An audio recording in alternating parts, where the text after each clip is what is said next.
guys, it's Lauren from Six Sisters Stuff, and today we're making TGI Fridays loaded potato skins. Let's get started.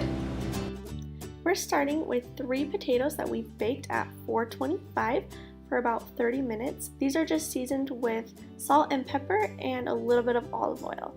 We're just going to be cutting them right down the middle. They're going to be a little bit hot, so I'd recommend letting them cool off. Then we're just going to scoop out the middle of the potato. You're going to want to leave about 1/4 of an inch around for the crust. The thinner the crust, the more crispy it's going to be, so keep that in mind. I'm just scooping these out and putting them in a bowl next to me. You don't need them for this recipe, so you're welcome to do whatever you would like with them. After we've got all of those hollowed out, I'm just going to be taking 1 tablespoon of melted butter and spreading it on the inside of the potatoes. This is going to help them get really crispy when we stick them back in the oven. We're just going to throw them back in. The oven is still at 425 for about 5 minutes or until the edges just get crispy.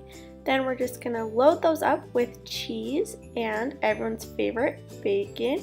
You can't have enough cheese and bacon, so feel free to fill those potatoes up. Then we're going to throw them back in the oven for about 5 more minutes until everything is melted.